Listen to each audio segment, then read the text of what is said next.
And I want to So let you know for the next segment that I just changed the title to "Lay Loser Lets the Lakers Down." So if there's any hate comments that come in wow. here, that's Oh because this was man. me. I think it's funny. So Yeah, listen, I do not share the same level of Dylan okay, by clowning the on time LeBron people over get here, here. they'll never be able to hear what you said. You'll be in the middle of talking and still getting hate. So don't You worry know about what, defending Dylan? yourself. I'm gonna put this in the segment in the clip. I'm gonna be like, Like a listen, y'all, disclaimer. this is the other Dylan. This is left side screen Dylan causing mayhem and drama in the comments, and this is not me. This Okay, does not reflect the whole Dylan. let's see if it stops them. But yeah, I mean, But anyways, this so if anybody doesn't even know what we're talking about or what we're looking at right now, LeBron basically left the final 5 minutes or 5 6 minutes of the game and went to go get treatment for his injury that he's been nursing. And it's one of allegedly. those. Oh, here we go, Dylan. uh you will get your turn, you wait. Let me explain it to the people. So anyways, yes, so this is LeBron leaving about 5 to 6 minutes early from the game. He went to go get treatment for his injury that he's been nursing. And there was quotes after the game that basically said that he needed to get his treatment or get started on the treatment now rather than later, and they were losing anyways, and it wasn't looking good. So it's one of those. And you can say what you want about the lay loser letting Lakers down. I do think there is something to say about them not having Anthony Davis. And yes, you would like to say that LeBron did not put up enough into the game, but we've also seen this before where LeBron tries to do that by himself in that, 50-point game where he then created the lifelong and, etched in stone meme of him looking at J.R. Smith like J.R. Smith just stole a freaking, baby and then threw the baby across the room.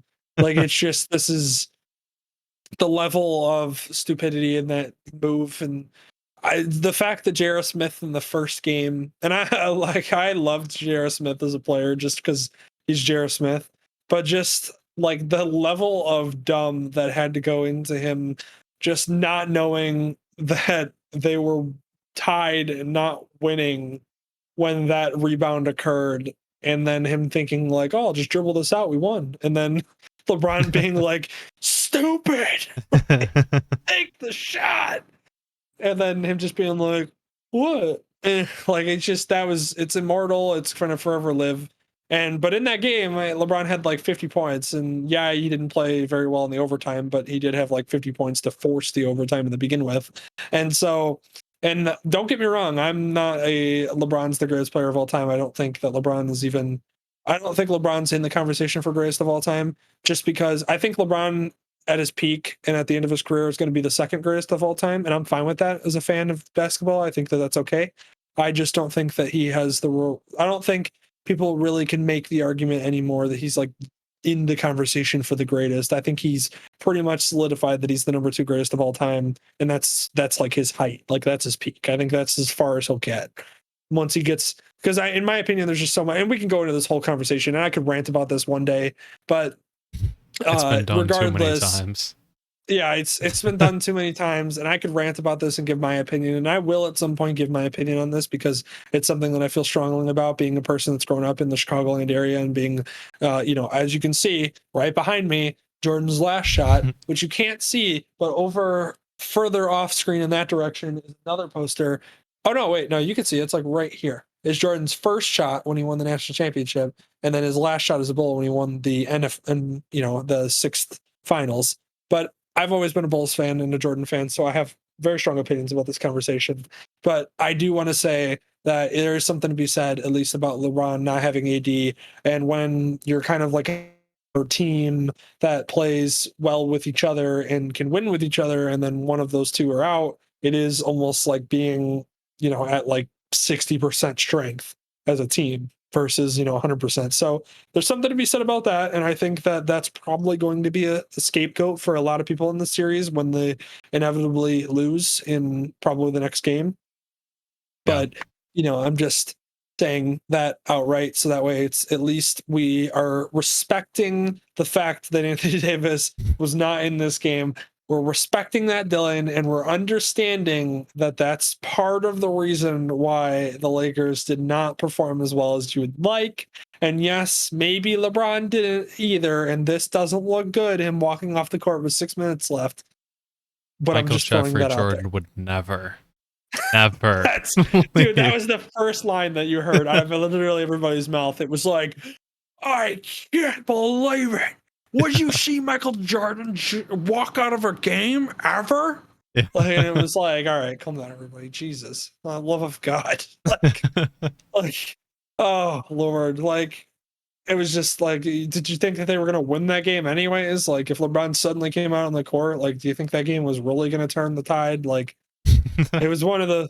It doesn't look good. I'll give you that. It really doesn't it look looks good. really bad. It looks real bad in a playoff series where they're probably about to lose next game.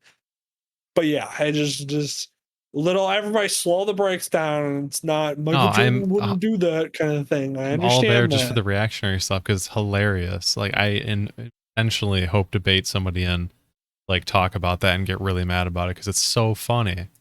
Bait somebody in. Yeah, because it's really funny. Everyone goes back and forth that debate all the time, and then people are like, "Oh, I was following it solely for all the super reactionary like hot takes and stuff." People, and I was just like, off the top of my head, I was scrolling through some of the feeds and was just like, "Oh, I came in here to see 2018 LeBron, and like he's washed. Like that's not. He's like never doing that again. Like LeBron's done." Like, oh, loser, all that stuff, and then like he only gets 7 points in the first half, and then he gets his late stat padding a little bit at the end just to get his stats up, and then he can leave once he still has time left in the game. I love all that stuff. It's super fun. As someone who doesn't really even care that much about like what happens with him or anything about the Lakers at all, I just tune in just for everyone to completely drop on any other team like that or any sort of superstar because it's funny. There's always someone saying something that's like crazier than the next, and it's really good to follow because people are super passionate about it, and I think that's always hilarious. Now, I get what you're saying, and I totally agree. I really do think that like just the overall drama and crap that comes out of this, and how every single person just immediately starts freaking out in either direction, whether it be defending or just hardcore blasting, like Michael Jeffrey Jordan wouldn't have done that ever in his entire career. And it's like, okay, like different situations, situations are different for everybody. And like, it's a man in his like 17th year. Let's all calm down, slow the brakes a little bit. Just put on your hazmat suit and go onto the Twitter comments and stuff. It's even more fun. I know, it's just bad. The one problem I do have though, that I will say, and this might even spark some drama, is that I just am not a fan of super LeBron fans.